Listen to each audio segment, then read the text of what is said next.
And welcome back to Little Cuts, our weekly mini-sode where we dig into the things that we've been, I think, just watching recently. I'm Terry. And I'm Mary Beth, and this week we're talking a wholesome cooking show, the OUTWATERS Extended Universe, a video game adaptation, vampires on a boat, and Chucky is an arsonist. He really is. Boy, I can't wait to talk about Chucky. Really quick, just before we Yes. jump into, I just want to say, Skinamarink screening was awesome. Oh, yeah. It was really scary on the big screen. I'd already seen it, but good God. I at one point was like, I was clutching my face like this, and I thought I was going to throw up at one point, and I took a little bit of edibles, and by a little Oh, bit, Mary like Beth. a decent amount. I knew what I was doing, but I was transported to a hell world. It was not even 100. Leave me alone. But it was a good, decent chunk, and it was a nightmare, and it was great. I memean, I can imagine. Did other people in the theater, how was the audience? Did they like it? Was there... So I was sitting near, because I did an introduction, so I was like sitting in an aisle seat so I could get in and out, and I was like, I told Steve, I was like, well, now I can see when people walk out, because like I was expecting it, and it wasn't out of a judgment thing, because I was just literally curious, because it's a weird fucking movie, and I've heard like a lot of people had said there were huge walkouts at their screening, so I was just curious. Only 2 people walked out.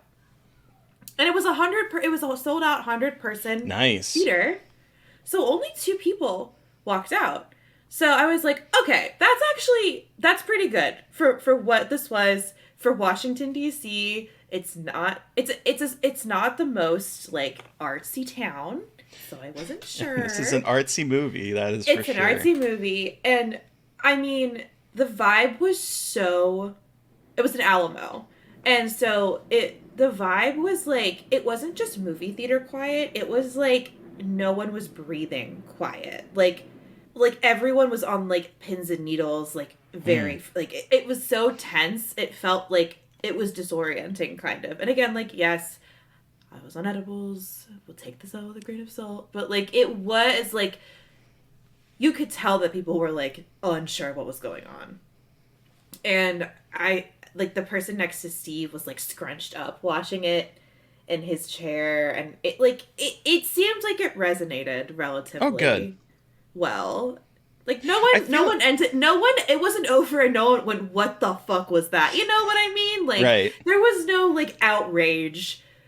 And I think again, Alamo's like a night, like it's not, people are like going out for a night at the Alamo, you know what I mean? Like you're going out for dinner and stuff, so it's like a little bit, I think, it's not like teenagers going to go see a movie at the AMC kind of crowd, you know what I mean?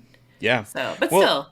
And I do think that of the ways to watch that movie, being in a movie theater, particularly one like Alamo, where you're not allowed to be on your phone, is probably the best way to watch it, because, I mean, I think it's a movie that you can easily get distracted watching. Oh, 100%. But I also think it's coming to Shudder soon. They haven't announced the date yet, but I think what it does play really well watching it on a laptop with like in the pitch black with noise canceling headphones. Like that's like the second best way to watch it. So, and that's also very scary because you're usually by yourself. So excited for people to experience that. But yeah, it was a good screening. It was cool to watch it on the big screen. Steve, I love him so much, came with me. And like, this is very much a me movie. And he was like, I appreciated what it was doing, but it's not for me. And I was like, you know what? That's very fair. Like, there's parts of it. There's parts of it where he was like, that's too much. Like, that was just too much. Like, it's just unnecessary. But yeah. And I was like, oh, I love that shit. But Steve doesn't like things that are like, you're fucked the whole time. He doesn't like movies where it's like, there's nothing you can do and you're just kind of stuck. And I love that stuff. So it's a little bit challenging. But anyway, Cool. That aside, let's talk about a wholesome cooking show. Completely on the opposite end of that. Oh my God. Yes, absolutely. But, you know, I am in love with this show, and I'm also worried for this show because I've not heard anyone talking about it, and it's on HBO Max, and well, we know what happens with shows on HBO Max. But it is The Big Brunch. I love The Big Brunch. So you watched it? I've watched 3 episodes. I haven't watched a lot of it, but it's like the best vibe of my entire life, and I love it. I love it so much. It's It's so basically good. like it reminds me. This is the first show that I think has like captured the same kind of cozy feeling of like the British Baking Show, where Mm-hmm. it's like all the contestants seem to like care about each other and want to see everyone do well. And when people leave, it's not like some kind of fake thing. It's like people seem to Yeah. really care. Plus, you also have Sola talking about throwing F bombs everywhere and talking about some guys, your balls are big, talking about balls that are on a plate. But like, it's wholesome, but then it also has a lot of fucks, and it's rated TVMA because of the language, and yet it is the most wholesome thing. It's hosted by Dan Levy and Sola from Bon Sola's Appetit. Sola's a little bit of a bitch in it though. I Not that I don't like that, but like she's savage. Like she's like not afraid to be like, this ain't it. I love it. She is, but there's also like this point where I got to where she's like sitting back and she's like, "Oh, I like these people now. Fuck." And because it's like getting harder because like once they get rid of some of the couple people, it's like such a small group. You start to get to know their story and their cooking style and everything. But it's a cooking competition. They're making brunches. They have like an appetizer meal and then a full course, and they have this bartender that is serving the judges alcohol, whatever they want. And so it like has this very like low key feel to it, but it's very cozy, and it reminds me of the Great British Baking Show, and I am absolutely enamored with it. There's I think 10 episodes. Is it 8 episodes? I think it's 8 episodes. I'm like on episode 6, I think, so I'm getting close to the end of it. I really hope it gets renewed because I'm really, really enjoying it. I love the kitchen and like the restaurant setting they use. It's so Hmm. cozy. It's like it's very much like cute diner Yeah. feel, like upscale cute diner feel. And it's just like again, it's very cozy. It's very like it's obviously a cooking show, but it doesn't feel as like high stakes, high like go go go. It's Right. I don't know. It is really sweet, and Dan Levy is just my favorite. So I love him. And I it love is a Sola. very When I didn't know Sola was in it, I was like, ooh, Dan Levy's doing a cooking show. I gotta watch this. And then when Sola was on, I went, ah! It's like I Sola! I I love want her. oh now I want brunch. I always want brunch. Brunch is so good. What's I'm your going to favorite brunch brunch this food? weekend. What's your We're favorite going brunch to a food? drag brunch. Oh fuck yeah! Wait, that reminds me, I'm seeing Shangela on Friday. Anyway, You're seeing Shangela? yes, I'm very excited. My friend got tickets, and she's like, "Do you want to come?" I was like, "Oh fuck yeah, Do I I want want to to see come? Shangela." Yes. Yeah, duh. Hallelujah. Hallelujah. Anyway, Uh, derailed. I am always ready to be derailed with brunch and drag Ugh, queens. Like, sign me the yes. fuck up. Ugh. Ugh. Oh, tickets for the Dragula tour for Christmas. That's so cool. That's what Kate was saying in our chat. Oh, that would be so Oh yeah. cool. Okay, so the Outwaters extended universe? Question mark? So, okay. So they're Robbie Banfitch, friend of the show, uh, past guest, future guest, friend and colleague, housewife lover. Finally, he has been telling me to watch these 2 films that are I a know. prequel and a kind of follow up to his feature film, The Outwaters. And I watched them over the weekend, and I'm so glad I did because they're absolutely incredible. And Robbie is the coolest, and I know that we are friends with Robbie, and it sounds biased, but it really is like very incredible, authentic feeling found footage filmmaking. So the first one, so Card Zero is the like the prequel kind of the card that they find in Robbie's apartment um, after they disappear in the desert in the Outwaters, and it's basically about him and his boyfriend and breaking up with his boyfriend, but then also potentially hinting that when they scouted the location where they filmed the Outwaters, something came back with them. And then there is file VL624, which is like a bunch more kind of experimental-y. Again, like I it's like it's got Skinamarink vibes. Like there's a creepy voice saying things over footage, and it's got a more experimental vibe, but it's like recovered footage from Okay. the card, like from the cards, I think. And so basically what Robbie has created is this incredible kind of like extended lore around the Outwaters.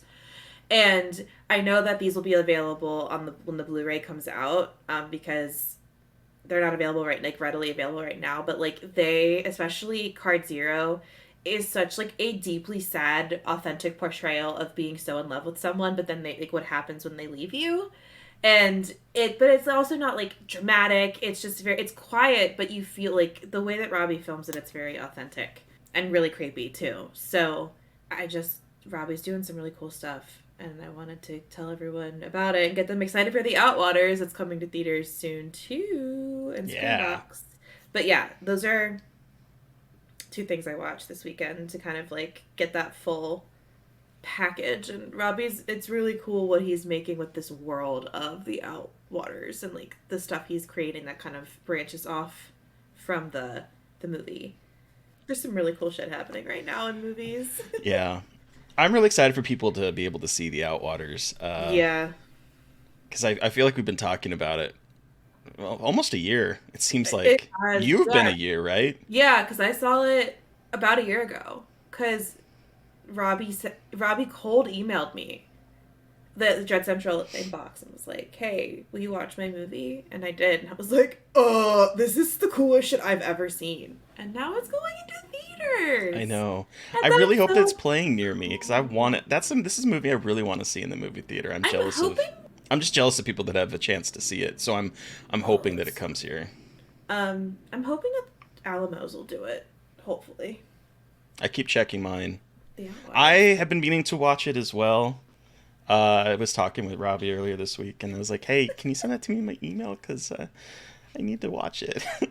Yeah, I know. I finally was like, "God damn it! I promise. Like, I'm not avoiding you. I just I know. can't remember. I have too many things I have to watch." Seriously. But you also watched a video game adaptation, and I assume I know what this is, and I have not watched it yet, and I don't know why I haven't. I watched the first episode of The Last of Us. I did not request screeners for this one because I don't have time, and I'm covering Servant right now. Oh yeah. So I was like, well, I'm just going to enjoy this and sit down and watch it. I'm a huge fan of the video game. I'm particularly a huger fan of the sequel. This first hour and a half, it was an hour and a half episode, was really good.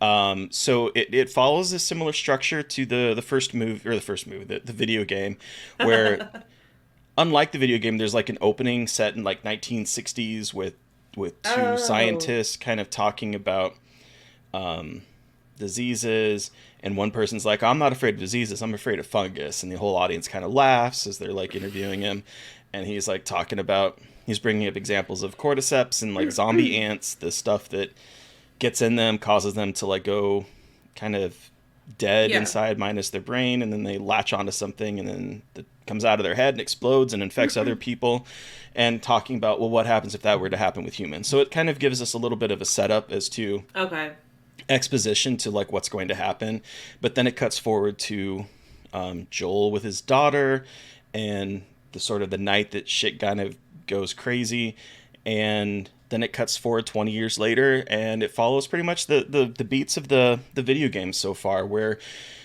Joel is like a grumpy older man, I guess I should say, who, he's had a lot of trauma. A lot of people have had a lot of trauma. I can fix him.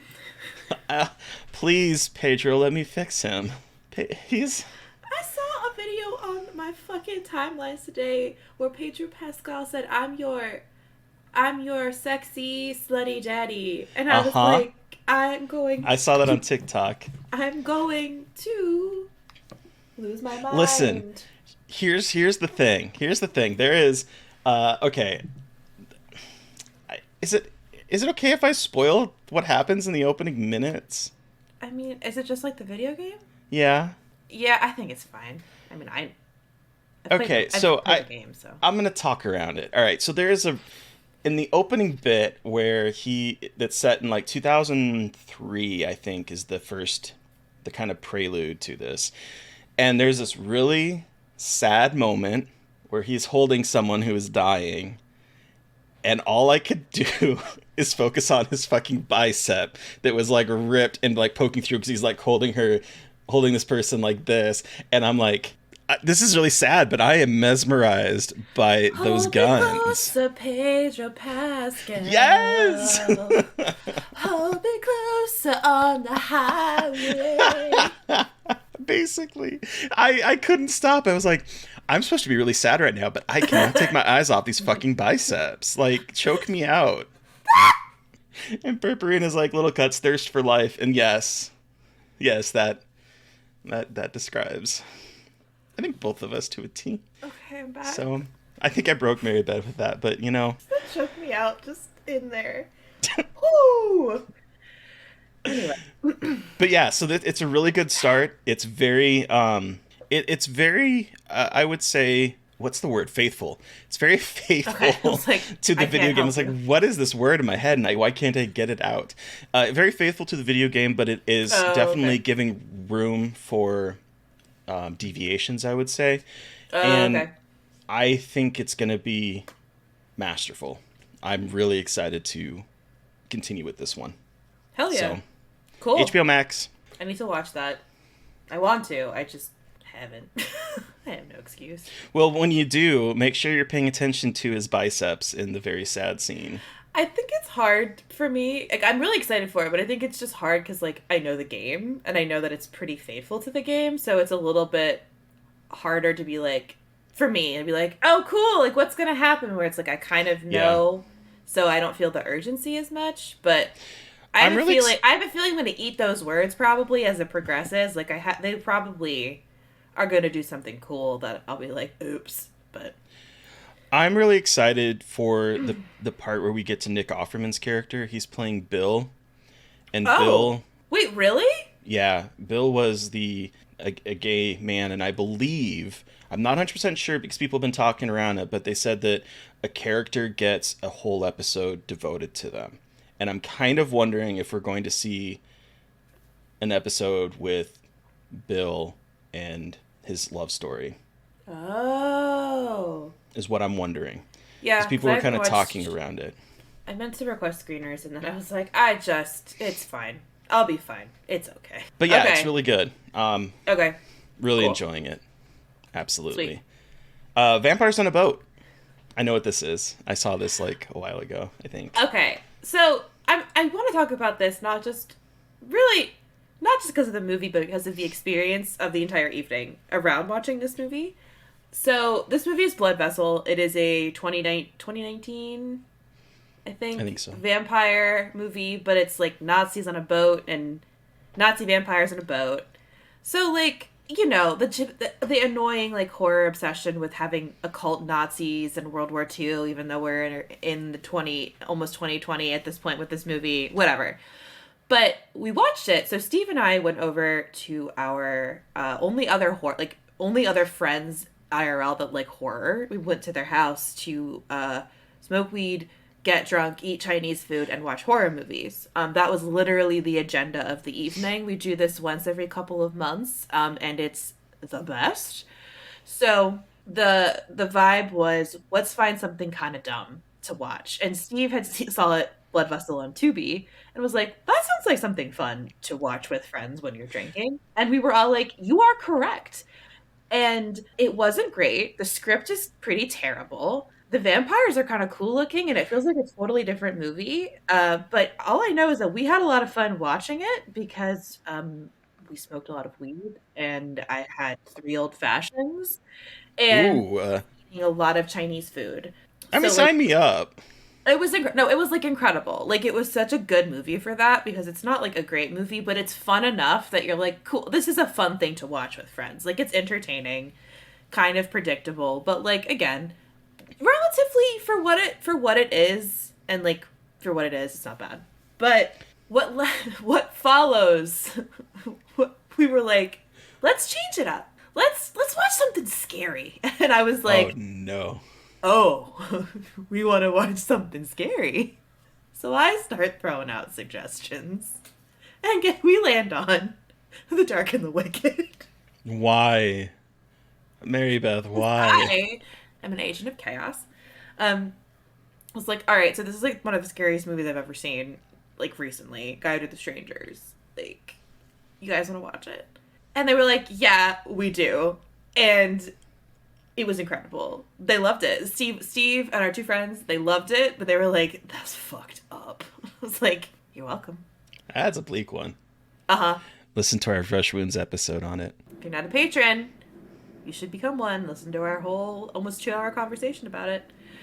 But yeah, the whole night was awesome because then after that we had to watch like YouTube videos of like old like 1990s dating show clips because we were like, and then oh my god, and so you know the line where like, can you smell him? He's rotting. You know that part? Fucking Steve kept saying that like like whisper. He literally like came out of the bathroom and like out of the shower was like, can you smell him at me? And I was like, you are the devil. Amazing. Like, I've seen this movie 3 times and that's yeah, but yeah, so that was, I wanted to recount the whole experience because it was very fun. I don't That's often have people and other friends who are horror people, like IRL friends, so it's nice to be able to hang out with them and like watch scary movies.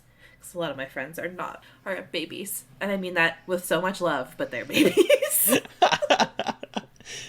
Kate said that that she was disappointed in The Blood Vessel, and I was too when I first saw it. But I do think that you saw it under the most ideal circumstances.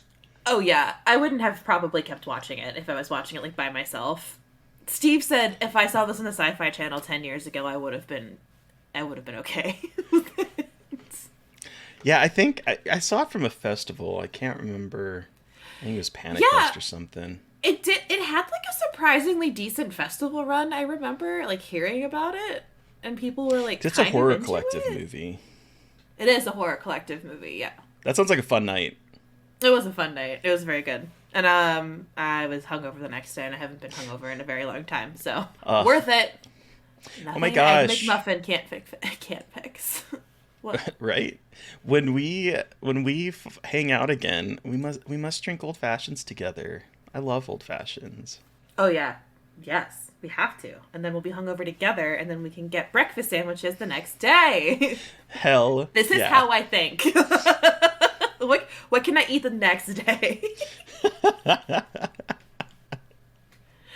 But let's talk about the next episodes of Chucky that we watched, episodes 3 and 4.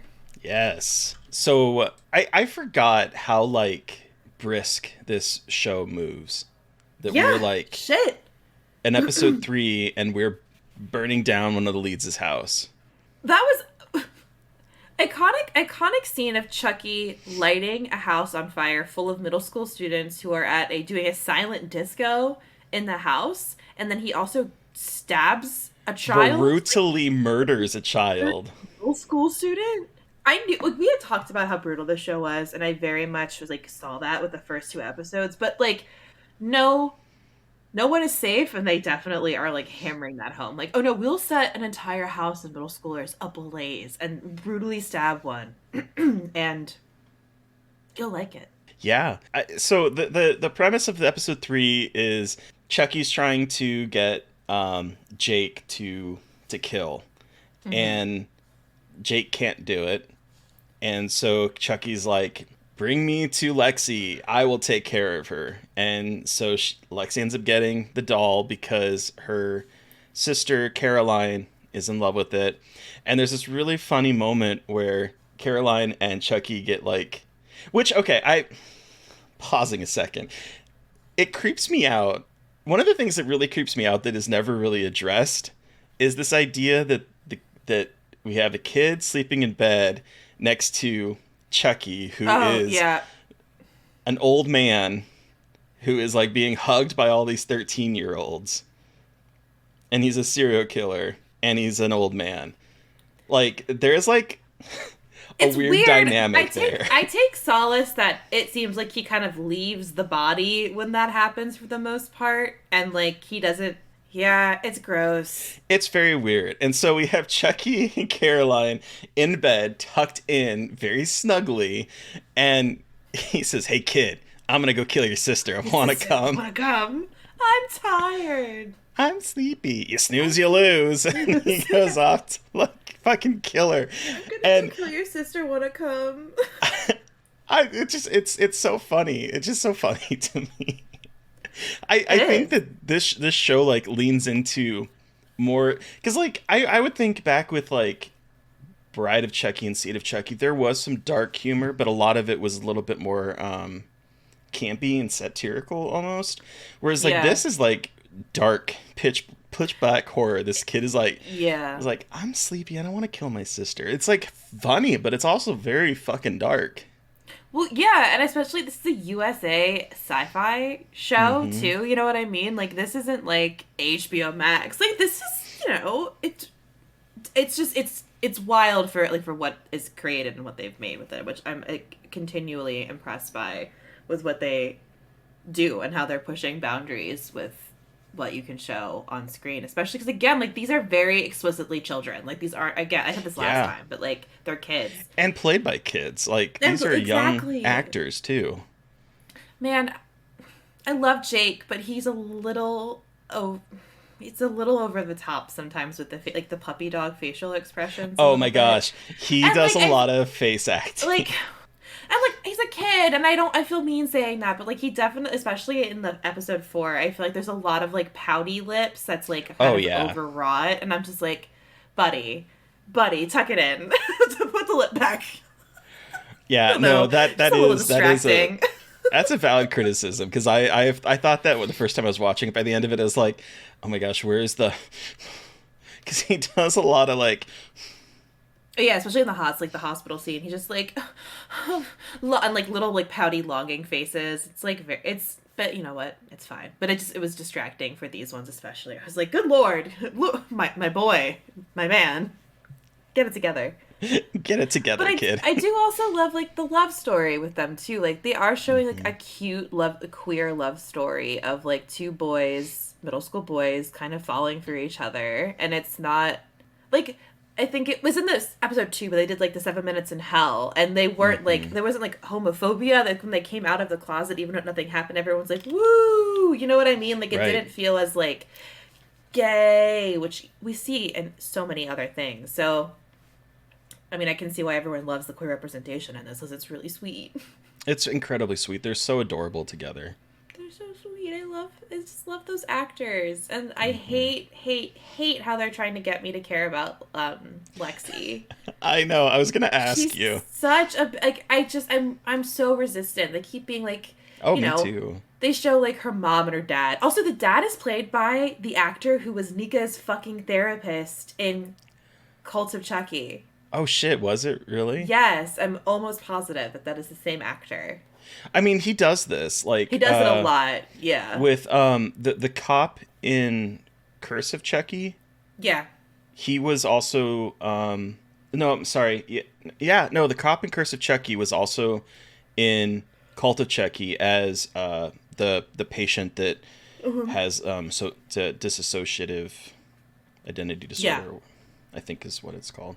Yeah, so he does that a lot, and he will do that with well, I don't want to spoil anything, so. But you know, we see like Lexi's mom is the mayor, and they're never around, and her sister, you know, her sister I think is coded as being neurodivergent. Her like she's you know, she doesn't like being touched. She needs very specific things.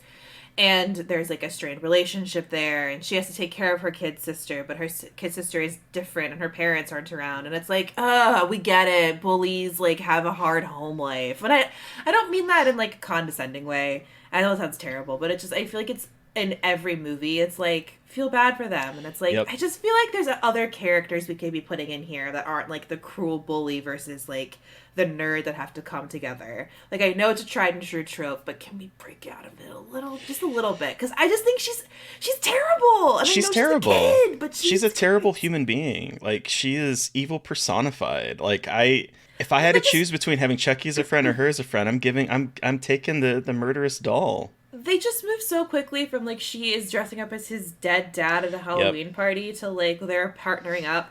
And I understand it's because they are the only two that kind of know that Chucky's alive because she sees Chucky attacks her, she Mm-hmm. escapes, and then she and realizes, oh, Jake gave me the doll on purpose to kill It was so me. funny. Why is And your doll coming after me? Because I told him to.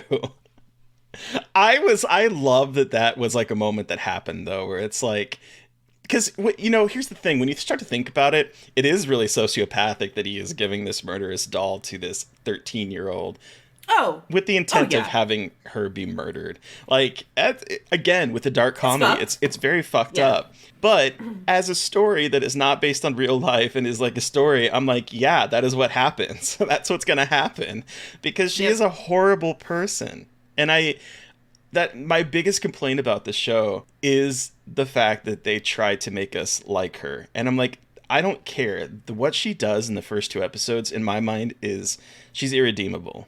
Exactly. And like I know they're trying to make a message about bullying and all that Hmm. stuff, but I do think it's just like can we just have a different narrative here of the poor kid who is being traumatized by this person and then having to be forced to become friends with that person. Ah, it's just yeah. I I do love the half melted Chucky doll when they go back to the Oh, I house know. and his face is like just melting. Yes. And then the ending when he just like lift like puts like is flipping them all, and then it's oh my god, what is the crush's name? The boy crush's name? Devin.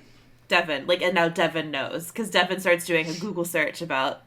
Of course, we Hmm. get the true crime podcast boy finding out about the truth about Chucky, but then we didn't even mention that we get kind of backstory on Charles Lee Ray. Hmm. You know, the typical Saul serial wait, not typical actually. Serial killer kills his dad, then he gets inspired by the serial killer and kills his Kills mom. his mom. And the serial killer's like, "Nice work, kid." And then he is like we see him as like an older like a teenager at a orphan is it I guess an orphanage Hmm. and being friendly with the kids like with kids and seeming to do well with kids and being a friendly dude in a very hilarious clashing plaid pattern outfit with the pants and the shirt. Absolutely incredible. Some great lines in this though too. One of my favorite is when Chucky is trying to get Jake to drop Lexi when they're investigating the house, and he's like, "It's just one less vicious Karen on training wheels." And I was like, she totally is going to be a Karen when she grows up if she survives. If she survives. I also I did love the parents fighting in the hospital waiting room too, whether it's like I don't know why. I think it's just like we focus so much on the kids and how a lot of times in these movies how kids are affected, but seeing Hmm. adults like snapping under it was really interesting. And I'm interested I think I'm also interested in like those dynamics that they're kind of like working with there, especially Devin's mom. She's a badass cuz Yeah. she seems to be on the trail that like something is very weird Right. here. And I love it. Yeah, she's a badass. I still love the teacher, Miss I Fairchild, I know. believe is her name.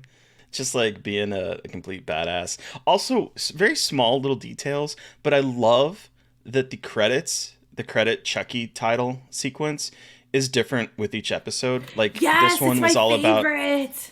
this one had like a bunch of needles in it for episode 4 because he kills the cop with the needles. And I love that we open up with like a instead of previously on, it's Chucky saying previously on fucking Chucky. Yeah. I just like I love these little tiny little it adds character and adds just another layer of Chucky humor to it, and I just Yes. think it's fun. I just love this show. Yeah, it's good. It continues to surprise me with like how well made it is. It's gonna get you were talking about being brutal. It's gonna get vicious. This I'm surprised at how quickly things go tits up in this show. More than what it already has. Oh girl, strap on. Strap on? Strap in. Strap in. Oh. Yeah. Okay. Just you wait. Strap I can't believe that came out. Uh, Strap on. uh, We're yeah, doing no. great. Hold on to your butts. How's that? That's great. It again, we have like 4 episodes left in this season because it's an Okay. 8-episode season, and shit's just gonna get wild. Yes, it is. I cannot wait because we are watching episodes 5 and 6. So we're the back half now of the show. So I'm excited for what the fuck else we're gonna have waiting for us next week. Yeah, I can't wait. Cannot wait. But yeah, so we have that, and then who are we talking with on Monday, Mary Beth? So on Monday, we are chatting with Roxanne Benjamin, the director of There's Something Wrong with the Children, and she brought with her Howard the fucking Duck. Howard the Duck. Whew. Nightmare. Yeah. Nightmare. Nightmare movie from hell. Anyway. Fantastic yes. movie. It's wild.